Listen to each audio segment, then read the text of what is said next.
Saudara-saudara hadirin yang berbahagia, salah satu nikmat yang diberikan Allah kepada kita di dalam kehidupan ini ialah bahwa Allah Subhanahu wa ta'ala telah menciptakan segala sesuatu serba berpasang-pasangan. Dalam surah Yasin ayat 36 dijelaskan, Subhanallazi khalaqal azwaja kullaha mimma tumbitul ard wa min anfusihim wa mimma la ya'lamun. Maha suci Allah yang telah menciptakan segala sesuatu itu serba berpasang-pasangan, dari apa yang tumbuh di permukaan bumi, apa yang ada di dalam diri mereka sendiri, dan apa-apa yang mereka tidak mengetahuinya. Demikianlah kita lihat siang berhadapan dengan malam, benar berhadapan dengan salah, dan laki-laki berhadapan dengan perempuan. Setelah Allah menciptakan segala sesuatu itu serba berpasang-pasangan, maka Allah menetapkan aturan permainan yang mengatur seluruh kehidupan makhluk yang serba berpasang-pasangan itu. Kita tentu maklum, apapun saja yang kita lakukan dan kita perbuat tanpa ada aturan akan berakhir dengan kekacauan.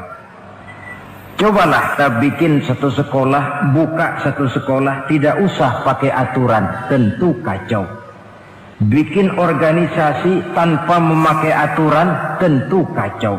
Demikian daripada kehidupan ini, kalau tanpa ada aturan, tentu kekacauan yang akan timbul. Allah pencipta manusia. Allah tahu benar kemampuan maksimal manusia. Oleh sebab itu, aturan permainan yang diturunkan Allah tentu sesuai benar untuk manusia. Satu contoh kecil, pabrik mobil di Jerman bikin mobil namanya Mercy. Seiring dengan itu dia keluarkan buku petunjuknya. Mobil ini namanya Mercy, kecepatan maksimal sekian ratus kilometer per jam, daya angkut maksimal sekian ratus kilogram. Kalau rusak memperbaikinya begini, onderdilnya pun ini. Karena pabriknya yang membuat mobil, lalu pabriknya pula yang mengeluarkan buku petunjuk, sudah tentu buku petunjuk itu sesuai benar dengan mobilnya. Dan tidak bisa kita punya mobil Mercy rusak, lalu kita perbaiki dengan menggunakan buku petunjuk yang dikeluarkan oleh pabrik mobil Toyota misalnya. Jelas mobil bukan tambah baik, malah makin hancur tidak karu-karuan. Kalau manusia menginginkan satu hidup yang baik, tidak ada pilihan lain, dia harus memakai aturan yang diturunkan oleh yang bikin manusia. Dan aturan itu telah turun dalam bentuk agama Islam yang kita cintai ini. Manusia laki-laki dihiasi dengan perasaan senang cinta kepada perempuan. Itu biasa, normal, wajar. Tapi lalu Allah menurunkan aturan permainan yang kalau peraturan ini dilanggar akan membawa kerugian bagi manusia sendiri. Bahwa laki-laki senang sama perempuan itu normal. Agama membuat aturan, silahkan senang, tetapi lewat satu pintu yang disebut nikah. Kalau peraturan ini diabaikan, yang rugi tentu manusia sendiri.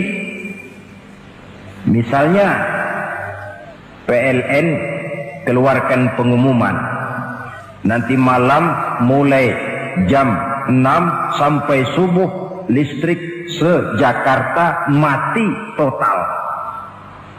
Kita ingat, ini nanti malam saya giliran ronda. Pagi-pagi sudah kita siap beli batu baterai, masukkan ke dalam baterai.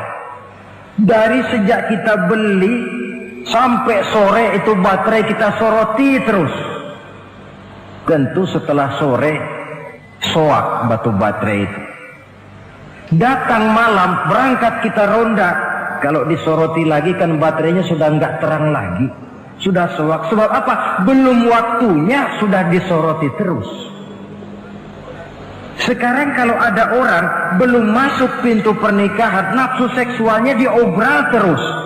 Itu kan sama juga belum datang malam, baterainya sudah disoroti terus. Nanti masuk pernikahan, soak. Berhadapan dengan istrinya, barangkali sudah nggak bisa apa-apa, cuma nyengir saja. Yang rugi manusia sendiri. Itulah sebabnya Allah lalu mengatur bahwa laki senang sama perempuan lewat satu pintu yang disebut dengan nikah. Maka pada pertemuan kali ini kita akan bicara tentang nikah dalam Islam. Saya bagi kepada 3 masalah pokok saja. Pertama, pengertian dan kedudukan nikah menurut Islam. Yang kedua, motivasi pernikahan. Karena apa orang itu seharusnya melakukan nikah. Dan yang ketiga, membina rumah tangga bahagia menurut contoh Rasulullah Sallallahu Alaihi Wasallam.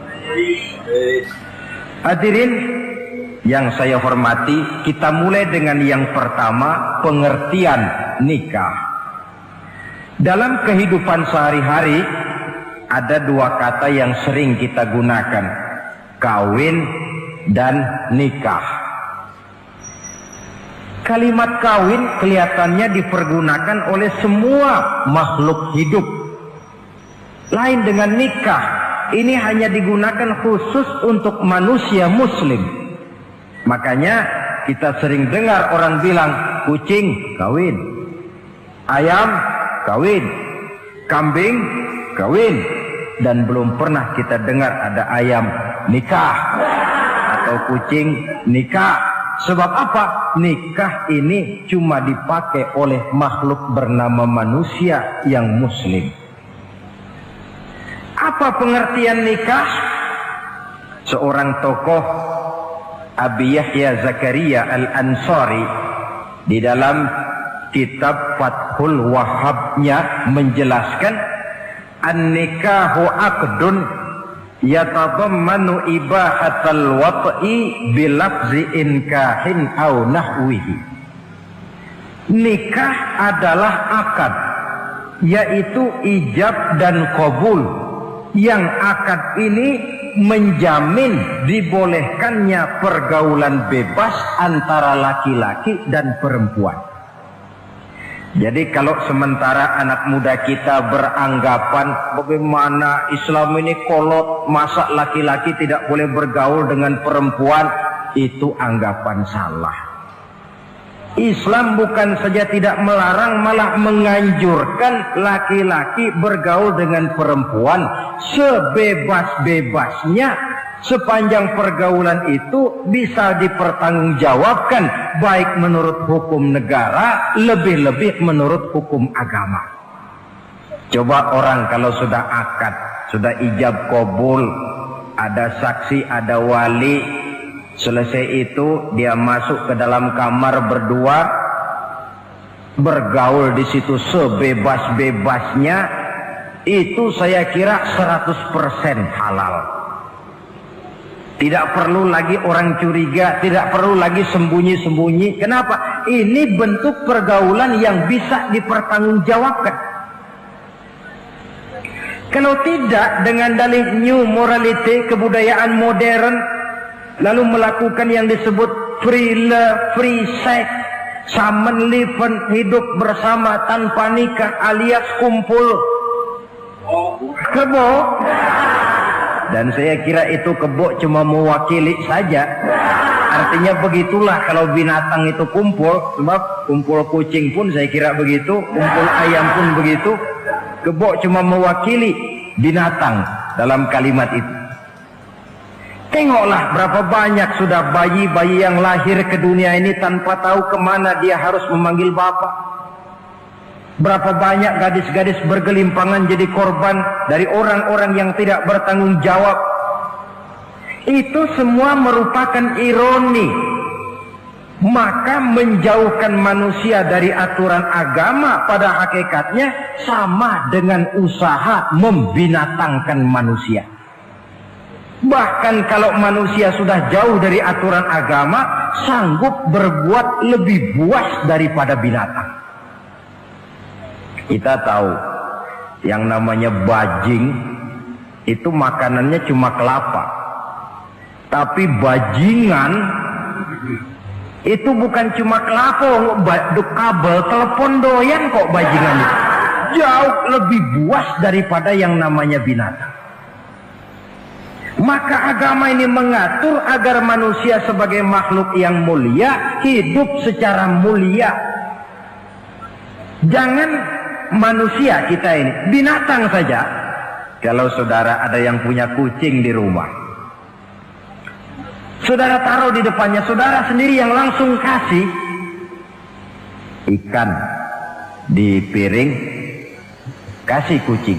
Aduh, dia akan makan dengan tenang, nikmat, lahap, tidak nengok kiri, tengok kanan. Kenapa? Dia yakin betul yang dia makan itu sudah resmi, sah. Sebab apa? Tuan rumah yang kasih. Tapi kalau si kucing ngambil sendiri di dapur, mencuri dia, setelah dapat dia bawa lari, makan pun tidak tenang. Kenapa? Mesti nengok kiri, nengok kanan. Rupanya instingnya pun bekerja. Ini bukan hak saya mencuri. Saudara-saudara, tengok orang yang sudah terlibat dalam pergaulan suami istri yang sah. Itu kan nggak perlu tengok kanan, tengok kiri, nggak perlu takut-takut. Kenapa? Sudah sah. Tapi kalau yang bukan istrinya, wah itu sudah seperti kucing nyolong ikan, tengok kiri, tengok kanan, tidak pernah mengalami ketenangan. Itu selintas pengertian nikah. Lalu bagaimana kedudukan nikah menurut Islam? Ternyata nikah dalam pandangan Islam tidak cuma sekedar untuk memenuhi kebutuhan biologis manusia.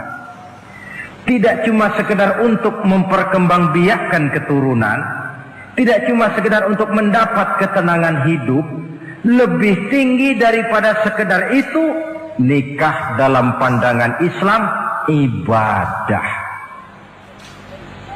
Jadi kalau kita ditanya, Pak, ibadah apa yang paling enak dalam Islam? Jawabannya jelas, nikah. Begitu enaknya ibadah yang namanya nikah ini, sampai yang sudah pernah pun pengen ulangan. Namanya ibadah. Tetapi tentu ada konsekuensi. Oleh karena nikah ibadah, dan semua ibadah dalam Islam tidak boleh dikerjakan setengah hati atau main-main. Sholat ibadah, tidak boleh main-main atau setengah hati atau coba-coba. Puasa ibadah, tidak boleh main-main, setengah hati atau coba-coba. Dan oleh karena nikah pun ibadah, punya nilai sakral, juga tidak boleh main-main, setengah hati atau coba-coba. Dus nikah eksperimen tidak dikenal dalam Islam. Mas, saya dengar sampean sudah nikah ya? Iya mas, saya cuma nyoba saja kok ini kok. Kalau enak terus, enggak ya bubar. Ini tidak ada nikah eksperimen, sebab dia punya nilai sakral yang bermotifkan ibadah. Itu pengertian dan kedudukan nikah. Lalu apa motivasi suatu pernikahan? Karena apa seharusnya orang nikah itu? Apa landasannya? Saudara, hadis yang diriwayatkan oleh Imam Bukhari, Muslim, Abu Dawud dan Ibnu Majah dari Abi Hurairah menjelaskan, Nabi bersabda, tunkahul mar'atu li arba'in. Nikahilah perempuan karena 4 perkara. Kalau dia perempuan tentu nikahilah laki-laki karena 4 perkara. Memilih jodoh, nah inilah lengkapnya konsepsi Islam. Memilih jodoh saja Islam itu memberikan petunjuk kok. Karena apa orang memilih jodoh itu? Kata Rasul yang karena 4 faktor. Pertama, lima liha, karena dia orang kaya, cari yang kaya. Yang kedua, lihasabiha, karena dia keturunan orang baik-baik, cari keturunan orang baik-baik. Yang ketiga, lijamaliha, karena dia cantik, cari yang cantik. Dan yang keempat, lidiniha, karena dia orang taat beragama, cari orang yang taat beragama. Kalau berkumpul keempat-empatnya, rasanya surga dunia sudah. Coba lihat, suami mana sih yang tidak bangga punya istri cantik, kaya, keturunan orang baik-baik, lalu taat beragama? Atau istri mana sih yang tidak bangga punya suami ganteng, kaya, keturunan orang baik-baik, dan taat pula beragama? Tapi kan terus terang, yang kumpul keempat-empatnya kan boleh dibilang jenis makhluk langka ini. Sulit. Kadang-kadang cantik, kaya, akhlaknya kayak setan. Ada saja kurangnya. Oleh karena ada saja kurangnya, lalu Nabi memberikan stressing, penekanan. Fazfar bizatiddin taribat iyadah. Pilih orang yang taat melaksanakan agama, niscaya hidupmu akan berkah. Jadi motivasi suatu pernikahan hendaknya agama. Apa rahasianya? Mari kita lihat. Kalau orang memilih pasangan karena rupa yang cantik semata-mata, silakan, tapi jangan jadi motivasi utama. Kalau rupa yang cantik jadi alasan utama, saya yakin rumah tangga tidak akan tahan lama. Sebab apa? Pertama, yang namanya cantik itu relatif. Artinya bergantung siapa yang memandang. Yang menurut saudara cantik, menurut saya belum tentu cantik. Yang kata saya cantik, menurut saudara barangkali itu yang jelek. Relatif. Saya kalau ditanya orang, Ustadz, siapa perempuan paling cantik di dunia ini? Tentu saja saya jawab istri saya. Apa saudara lalu protes? Salah Ustadz, yang cantik istri saya, bukan istri Ustadz. Saya bilang, masa bodoh saya nggak ngurusi istri sampean. Cantik itu relatif. Sehingga di kalangan para ahli cinta, ahli cinta, sampai sekarang masih jadi perdebatan. Sebenarnya cantik yang bikin orang jatuh cinta, apa cinta yang membuat orang jadi kelihatan cantik? Dua-duanya bisa terjadi. Mungkin karena cantik orang jatuh cinta, dan bisa juga karena sudah kadung cinta orang kelihatannya jadi cantik. Tapi yang jelas cantik relatif. Yang relatif tidak bisa dijadikan sandaran utama. Yang kedua, yang namanya cantik itu temporer. Artinya berubah oleh pergeseran masa dan pertukaran waktu. Sekarang dia cantik, of course. Sedang sweet 17-an, sedang honeymoon, sedang bulan madu, sedang pengantin baru, tentu saja cantik. Punya dia anak satu, kecantikan mulai menurun. Punya dia anak dua, kulit mulai keriput. Punya dia anak tiga, apalagi tak pandai bersolek, sudahlah onderdir mulai pada copot. Kalau rumah tangga didasarkan kepada rupa yang cantik saja, selesailah rumah tangga sampai di situ. Yang ketiga, di atas langit rupanya masih ada langit lagi. Di atas yang kita anggap cantik, rupanya masih ada yang lebih cantik. Kalau cantik yang kita kejar, kita akan jadi petualang yang pindah dari perempuan satu ke perempuan yang lain. Cinta bajak laut namanya. Di mana kapal berlabuh, di sana cinta mendarat. Saudara hadirin yang saya hormati, padahal sate dengan singkong itu kan bedanya cuma di tenggorokan. Kalau sudah masuk ke dalam perut, kenyangnya barangkali sama. Malah barangkali besok pagi kalau keluar lebih tidak enak baunya sate itu daripada singkong. Makanya orang kalau sudah nikah oleh Nabi dipesan, apabila kamu di jalan melihat perempuan yang membuat kamu kagum, cepat-cepatlah pulang ke rumah. Sebab apa? Sebab yang perempuan cantik di jalan kau lihat itu punya, istrimu juga di rumah punya. Gak percaya cobalah pulang, akurin, sama itu. Silahkan cari yang cantik, tapi jangan dijadikan motivasi utama. Yang kedua, kalau perkawinan, pernikahan cuma karena harta, silahkan cari yang kaya. Tapi kan harta itu, kata Imamul Ghazali, al-mal zillun zail. Harta bagaikan bayangan. Sore di sebelah barat, tengah hari di tengah, sore pindah ke sebelah timur. Hari ini dia kaya, besok dia bangkrut. Roda itu berputar.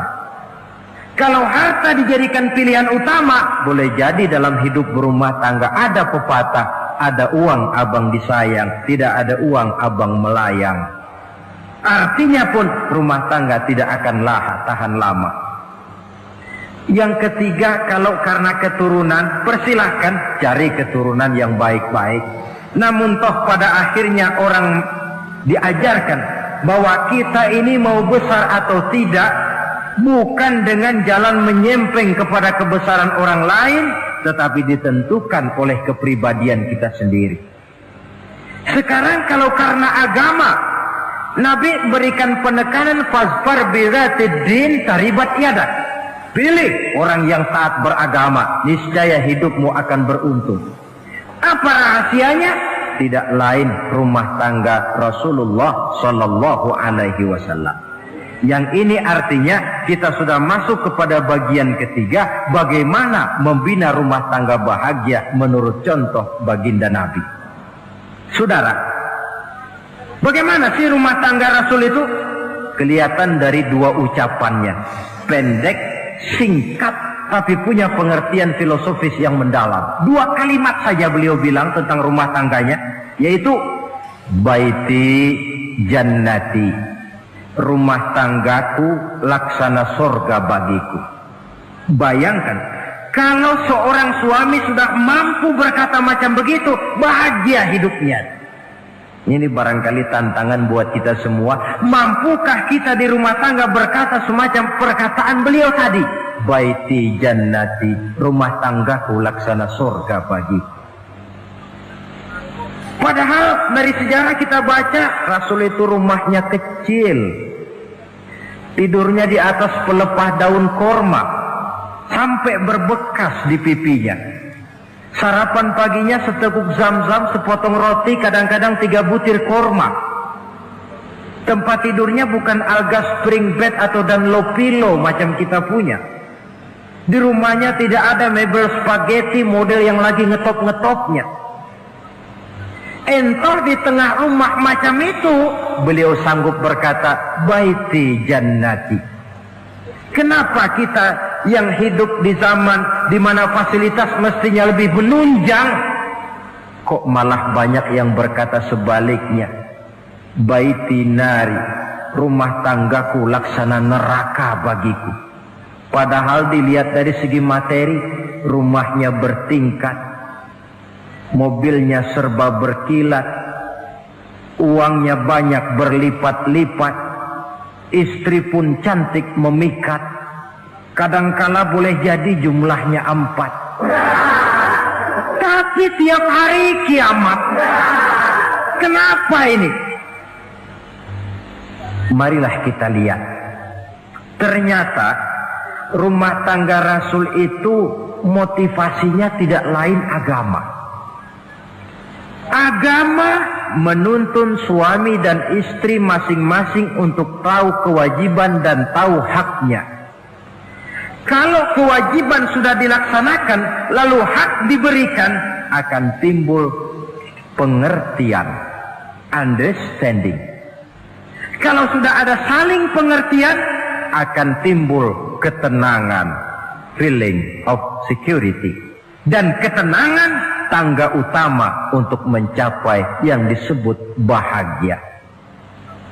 Itu sebabnya hakikatnya membicarakan rumah tangga yang berdasarkan agama tidak lain adalah bagaimana seharusnya seorang suami melaksanakan kewajibannya dan seorang istri melaksanakan tugasnya. Artinya kewajiban suami itu apa? Kewajiban istri itu apa? Kewajiban istri hak suami, kewajiban suami hak untuk istrinya menurut tuntunan dan tuntutan agama.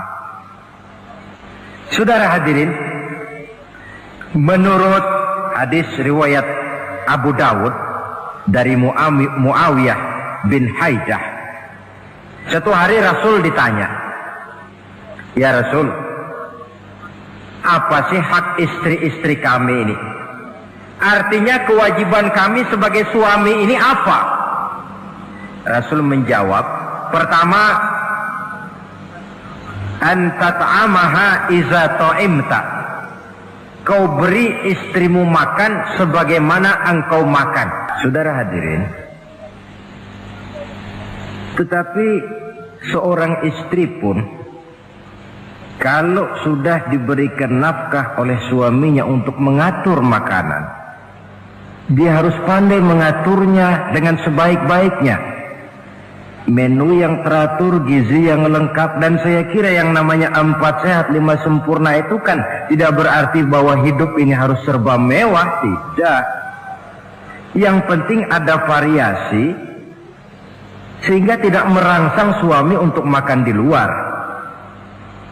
Jangan misalnya tahu suaminya senang jengkol lalu tiap hari saja jengkol, itu kan bisa kejengkolan suami. Dengan demikian, masalah yang kelihatannya sepele tetapi yang sebenarnya bisa menjaga keharmonisan atau malah keretakan rumah tangga harus kita perhatikan dengan sebaik-baiknya. Suami memberikan nafkah, dari jumlah itu 60% lari ke kredit, 40% lari ke dapur. Tentu pada akhirnya sang suami akan merasa curiga, padahal barangkali istrinya pun berniat baik, cuma hanya tidak ada keterbukaan di dalam mengurus masalah-masalah yang berhubungan dengan dapur. Inilah kewajiban yang pertama dari seorang suami, kewajiban yang menyangkut masalah pangan. Lalu yang kedua, wa taksuha izak tasaita. Engkau beri istrimu pakaian sebagaimana engkau berpakaian. Suami yang adil, pakaian yang dia pakai sama harganya dengan yang dibelikan untuk istrinya, kecuali tentu kalau istrinya ridho. Zalim seorang suami jikalau untuk dia misalnya dia beli pakaian yang mahal-mahal, jasnya dia pakai Switzerland wool, sarungnya Samarinda. Kalau dia pakai sepatu, belilah sepatunya. Sementara istrinya cuma pakai kain belacu saja. Kenapa mesti begitu? Sebab, saudara hadirin, istri kita sebenarnya adalah bagian daripada hidup kita.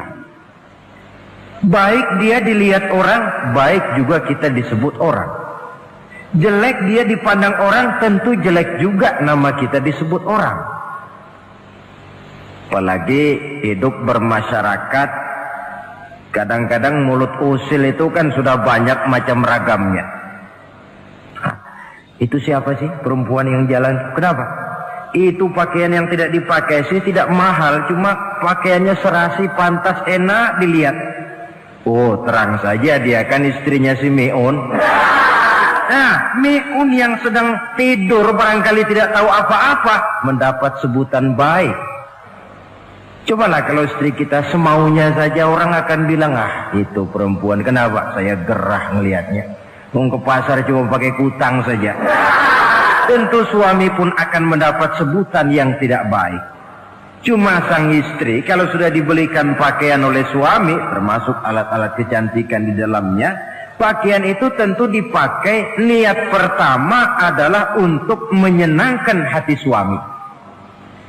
Seorang istri yang memakai bedak untuk menyenangkan suami, misalnya tiap polesan bedak ada pahalanya. Dia pakai lipstik untuk menyenangkan hati suaminya, tiap goresan lipstik ada pahalanya, bernilai ibadah. Ini kewajiban yang kedua. Yang ketiga, wala tadribil wajha.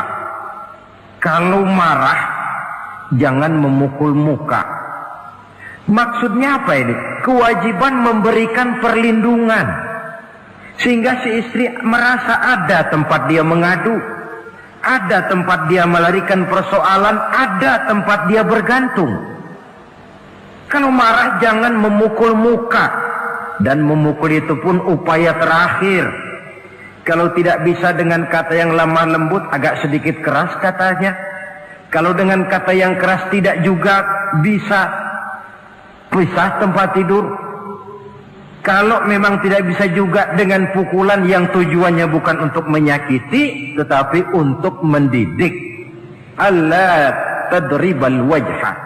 Kalau marah jangan memukul muka, dan memukul pun bukan jalan pertama, tapi upaya terakhir dengan tujuan bukan untuk menyakiti, tapi untuk mendidik sang istri. Kewajiban untuk memberikan perlindungan. Yang keempat, wala tuqabbih.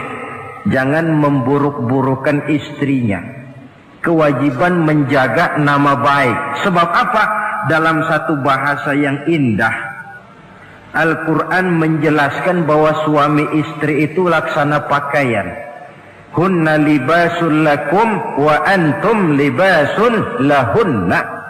Istri pakaian untuk suami, suami pakaian untuk istri. Lihatlah alangkah indah gaya bahasa Al-Quran ini. Diibaratkannya suami istri seperti pakaian. Apa fungsi pakaian?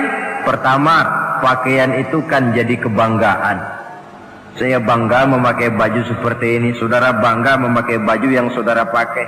Artinya seorang suami harus berusaha menjadi suami kebanggaan istri, dan seorang istri pun harus berusaha menjadi istri yang dibanggakan oleh suaminya.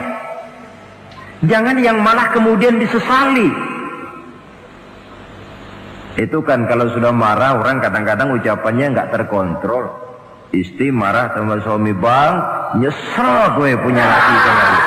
Sudah hilang lagi kebanggaan. Kalau kebanggaan hilang, wibawa pun hilang. Kalau wibawa sudah hilang, maka rumah tangga sudah sulit untuk dipertahankan. Yang kedua, yang namanya pakaian itu kan menutup aurat. Itu tujuan pakaian yang terpenting.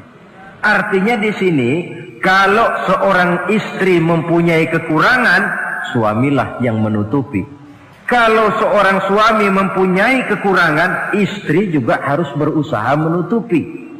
Jangan kekurangan suami diceritakan di pasar umum, atau kekurangan istri dibuka di mana-mana. Itu namanya suami istri tidak berfungsi sebagai pakaian, malah justru saling membuka aurat masing-masing. Iyalah kadang-kadang penyakit ini. Kadang-kadang yang namanya perempuan dari rumah itu berangkat ngaji katanya. Sampai di pengajian apa? Suaminya diakur-akurin. Bayu bagaimana suami? Wah, suami saya payah. Dipayahkannya suaminya di mana-mana. Atau aib dan kekurangan istri diceritakan di mana-mana. Orang bertanya, gimana mas istrinya? Oh, nggak maju. Loh, kenapa istrimu kan cantik? Iya, soal cantik sih iya, tapi tidurnya kok ngiler ini. Nah, ini kan nggak perlu yang macam begini ini. Tidak bisa menjaga apa yang disebut security informasi. Fungsi pakaian sebagai suami istri tidak berjalan di dalamnya. Saling menjaga kehormatan diri. Ini yang keempat. Yang kelima, wala tahjur illa fil bait. Jangan berpisah dari istri kecuali di rumah. Maksudnya begini, kalau satu hari seorang istri suami marah kepada istrinya, tidak usah istri itu disuruh pulang ke rumah orang tuanya, ke rumah mertua lalu diusir. Tidak, cukup pisah tempat tidur saja. Ini mana maknanya wala tahjur illa fil baiti. Rumahnya, dek malam ini saya sedang tidak enak pikiran, kau tidur di kamar belakang lah, saya kamar depan. Cukup pisah tempat tidur saja, tidak perlu istri dipulangkan ke rumah orang tuanya. Nanti umpamanya tengah malam turun hujan, udara dingin, pikiran berubah, berasa perlu, kan tinggal manggil. Tidak jauh secara psikologis ajaran semacam ini bisa kita terima. Saudara hadirin yang saya hormati, ini pada prinsipnya kewajiban seorang suami.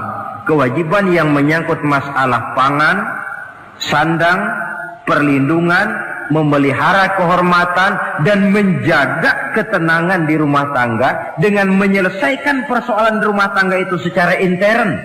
Jangan belum apa-apa sudah mertua diundang, orang tua dibon.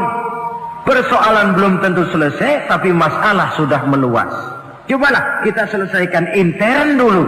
Kalau kemudian ternyata dianggap perlu mengundang orang tua, mertua, keluarga, baru kita upayakan ke arah itu. Ini kewajiban suami dan ini merupakan hak istri. Lalu bagaimana kewajiban istri sekarang ini? Istri kewajibannya merupakan hak untuk suami. Saudara, dari hadis yang diriwayatkan Imam Ibnu Majah dari Ali bin Yazid dari Abi Umamah, Nabi bersabda, "Mastafadal mu'minu ba'da taqwallahi azza wa jalla khairan lahu min zaujatin salihah." Bagi seorang mukmin, sesudah dia mempunyai sifat takwa kepada Allah, tidak ada yang lebih membawa manfaat selain daripada istri yang solehah. Istri solehah itu yang bagaimana? Yang hidup mampu melaksanakan kewajibannya. Apa kewajibannya? Kata Nabi, pertama, in amaroha atau athu. Kalau diperintah, dia taat. Kewajiban istri yang pertama, taat kepada suaminya. Begitu besar kewajiban taat kepada suami, sampai-sampai Nabi pernah menyatakan, "Lau kuntu amiran ahadan ayyasjuda li ahadin la amartul mar'ata an tasjuda li zawjiha." Kalau saja boleh, kata Nabi, aku memerintahkan manusia sujud kepada sesama manusia, tentu aku perintahkan istri untuk sujud kepada suaminya. Untung saja sujud kepada manusia tidak boleh. Kalau boleh, istri itu disuruh sujud kepada suami. Tentu karena besar hak suami atas dirinya. Yang kedua, ibadah sunnah tidak mendapat izin suami juga bukan saja tidak berpahala, malah berdosa. Umpamanya, pengantin baru, si istri kebetulan santri, malam minggu pesta, besoknya hari Senin, si istri sudah kadang biasa hidup sebagai santri, hari Senin puasa sunnah. Dia bilang sama suaminya, "Bang, besok saya mau puasa sunnah nih, hari Senin." Kata suaminya, "Kalau kau puasa juga kau kejam. Lalu kau puasa, aku disuruh ngapain?" Tidak diizinkan oleh suami, dia puasa juga. Bukan saja tidak mendapat pahala, malah berdosa. Sampai amalan yang sunnah pun tidak diizinkan oleh suami, berdosa.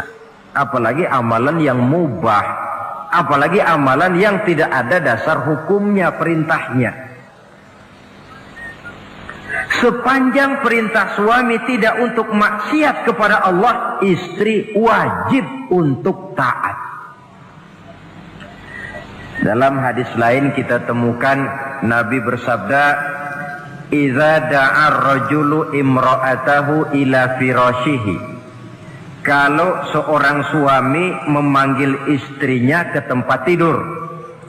Ini bahasa kinayah. Manggil ke tempat tidur kan tentu nggak perlu penjelasan.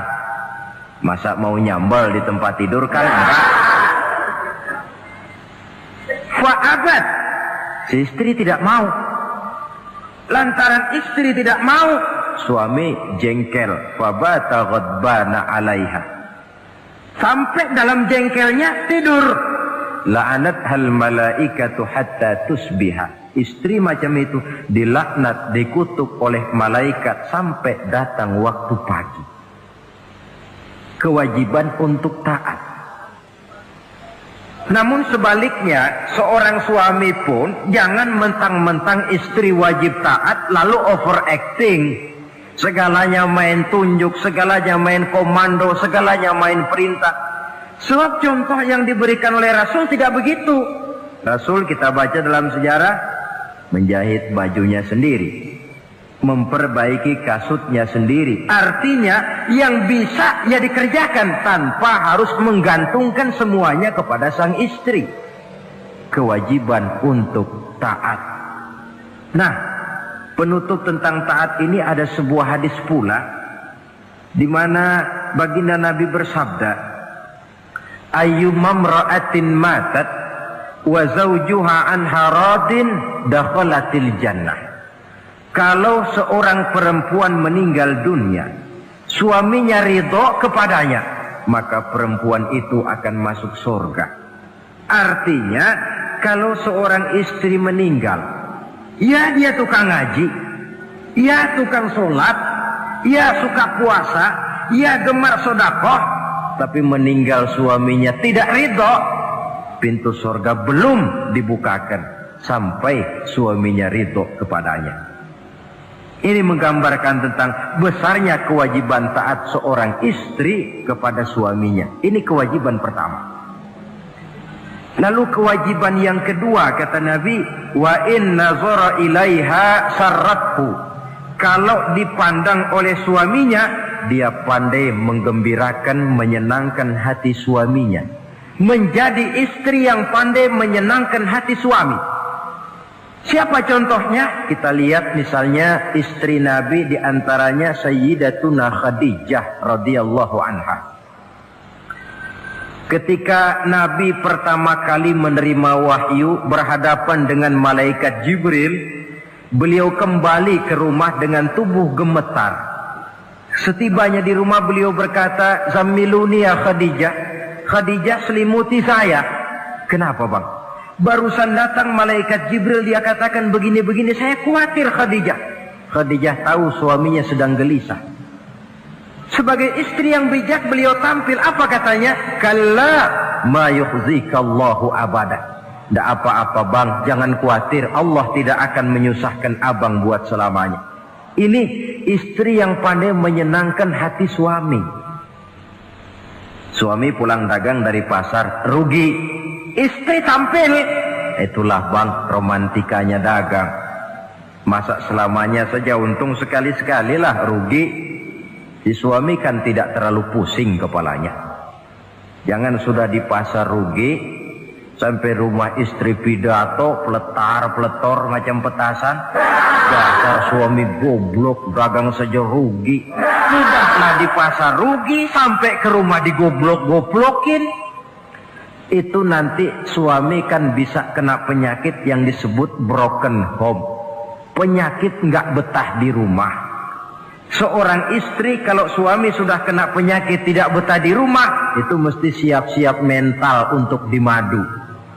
Nah, jadi kalau tidak dimadu bagaimana? Berusaha bikin betah suami di rumah. Suami pulang kantor jam 2, setengah 2 dandan, kalau perlu setel habis. Kalau perlu kelihatan suami akan datang, bukakan pintu, sambut dengan senyum. Apalagi kalau senyumnya Pepsodent. Saya kira suami bagaimanapun lelahnya, peras keringat, banting tulang, pulang mencari nafkah, kalau kembali di rumah disambut dengan senyum, hilang capeknya. Tapi bayangkan, sudahlah di kantor capek, peras keringat, banting tulang, sampai pula di rumah yang nyambut cuka sama kukusan. Sudah asem, monyong. Suami mana yang kerasan tinggal di rumah? Menjadi istri yang pandai menggembirakan, menyenangkan hati suaminya. Bahkan diizinkan bohong untuk menyenangkan hati suami. Umpamanya, suami kebetulan habis obyeknya gol. Karena ingin menyenangkan istri, mampir di pasar beli kain batik. Si suami tidak tahu bagaimana kain batik yang bagus, beli saja sembarangan. Sudah kainnya kasar, warnanya norak, harganya yang mestinya murah jadi mahal, dibawa pakaian itu pulang. Istri lihat dan tahu kalau ini batik jelek, norak, kasar, harganya pun murah. Tapi dia ingin menyenangkan hati suaminya. Suaminya tanya, bagaimana dek kain batik ini? Waduh bang, bagus betul kain ini. Pinter bener abang milih warna ini. Emang yang kayak begini ini bang, coba lihat tetangga kita mana ada yang pakai kain kayak begini. Ya memang gak ada, jelek. Suami senang tentu. Lalu kain itu oleh istrinya, ngaji dipakai, keundangan dipakai, tidur dipakai, masak dipakai, nyuci pun dipakai. Suami makin bangga, wah kain yang saya beliin dipakai terus ini. Lain pula istrinya, dalam hati dia berpikir, biarin deh gue pakai terus biar cepat hancur, nggak ada urusan.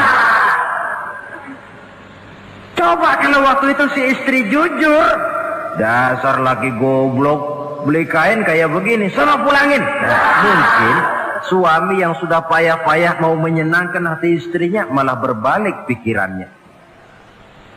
Saudara hadirin, ini kelihatannya penting untuk menjaga suasana keharmonisan di dalam kehidupan berumah tangga. Begitu pula pengertian seorang suami. Rasul pernah pulang dari masjid agak larut malam, rupanya banyak orang bertanya. Ketuk pintu, Assalamualaikum, sampai 3 kali tidak dibukakan pintu. Rupanya Aisyah lelap benar tidurnya.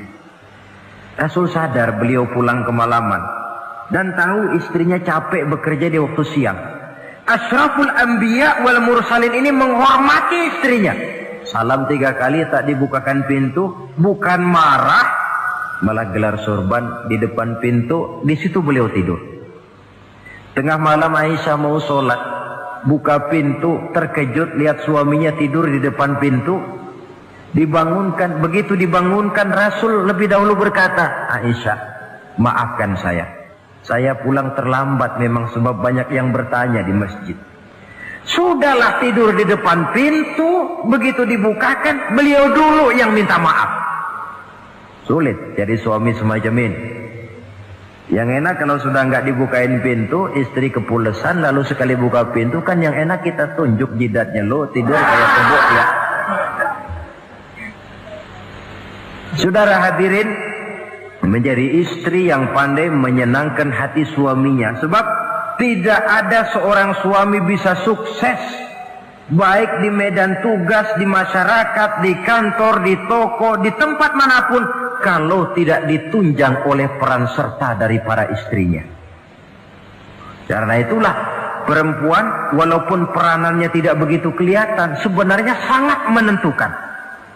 Seorang suami yang jujur, polos, lugu, sederhana, sanggup menjadi koruptor ulung karena didorong-dorong oleh istrinya.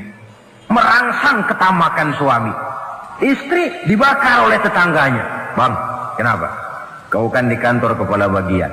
Lalu, tangga kita pegawai kecil saja bang, tapi coba lihat istrinya kalau pakai gelang kayak pelek beca bang gelangnya. Kau kepala bagian gak bisa beliin saya macam gitu, kepala bagian goblok. Lalu bagaimana bu, gaji saya kan sudah jelas segitu. Iya, kamu kan kepala bagian. Apaan kayak di kantor sabet.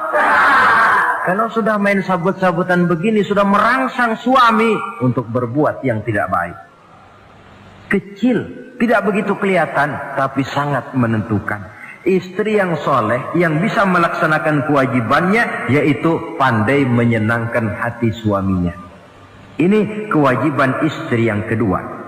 Yang ketiga, wa in aqsama alaihi abarrathu. Kalau suami memberikan sesuatu, dia pandai berbakti, menjadi istri yang pandai bersyukur kepada suami. Kita ingat ketika pulang Mi'raj kan Rasul bercerita, saya dalam perjalanan itu diperlihatkan neraka, kata Rasul. Saya lihat kok isinya kok lebih banyak perempuan daripada laki-laki. Nah, sahabat heran, ya Rasul, lebih banyak perempuan? Iya. Apa mereka tidak sholat? Sholat. Apa mereka tidak pernah hadir di majelis taklim? Oh, rajinan dia sama suaminya. Ada apa? Tidak pernah baca Quran? Rajin. Lalu kenapa kok isinya kebagian besar perempuan? Rasul menjawab, hunna yakfurnal asir. Mereka umumnya tidak pandai bersyukur kepada suaminya. Hujan panas setahun dibalas dengan hujan sehari. Kalau suaminya sedikit salah, sudah kehilangan pertimbangan, tertutup seluruh kebaikannya. Yang kelihatan cuma salahnya saja. Maka sebaiknya di dalam hidup berumah tangga, baik suami maupun istri itu masing-masing sedia timbangan. Kalau satu saat suami salah, istri ambil timbangan. Timbang, suami saya salahnya ini, jasanya ini. Bertahun-tahun dia hidup mencari nafkah buat saya, membelikan pakaian untuk saya, mencarikan makan untuk saya. Salahnya ini. Timbang mana lebih banyak salahnya atau benarnya. Dengan demikian kita akan bisa menghasilkan keputusan objektif. Giliran istri yang salah, suami yang ambil timbangan, ukur mana lebih banyak baiknya atau salahnya. Kalau tiap kita masing-masing punya timbangan, insya Allah nilai-nilai objektif dari suatu pertimbangan akan bisa kita temukan dalam mengambil keputusan. Istri yang pandai berbakti membalas budi daripada suaminya. Kewajiban yang keempat dari seorang istri, wa in ghaba anhu nasahathu fi nafsiha wa malihi. Kalau suami tidak ada di rumah, dia pandai menjaga kehormatan dirinya dan pandai menjaga harta suaminya. Tidak mencari kesempatan dalam kesempitan. Suami lembur, istri ngompreng.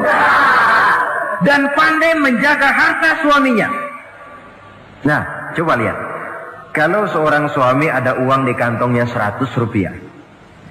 Ada tukang minta pengemis, istri ambilkan saja tanpa izin suaminya uang di kantong suami 100. Dia sedekahkan. Niatnya tentu baik. Si istri dapat dosa, si suami dapat pahala. Perbuatan sedekahnya itu betul, tapi mengambil uang tanpa izin suami itu yang salah. Dan ternyata salah itu lebih besar daripada pahala yang dia lakukan lantaran bersedekah itu. Kalau ini terwujud, maka suasana saling mempercayai akan tumbuh. Kalau sudah saling mempercayai, rasanya akan terwujud kedamaian dan ketenangan. Suami meninggalkan rumah dengan perasaan tenang, istri pun melepas suami dengan perasaan damai, tanpa was-was, tanpa curiga, dan sebagainya. Dan ini modal yang paling utama mewujudkan saling kepercayaan dalam membina hidup bahagia.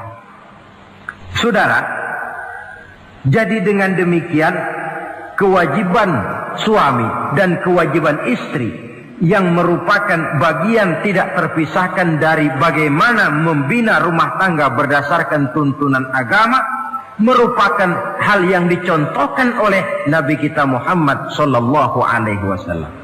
Dengan satu kesimpulan, rumah tangga Nabi bahagia karena rumah tangga itu disinari oleh ajaran-ajaran agama. Sehingga timbul saling pengertian membawa kepada ketenangan, dan ketenangan sesungguhnya tangga utama mencapai rumah tangga bahagia.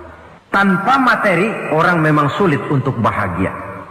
Tapi materi semata-mata bukan merupakan jaminan bahwa orang akan hidup bahagia.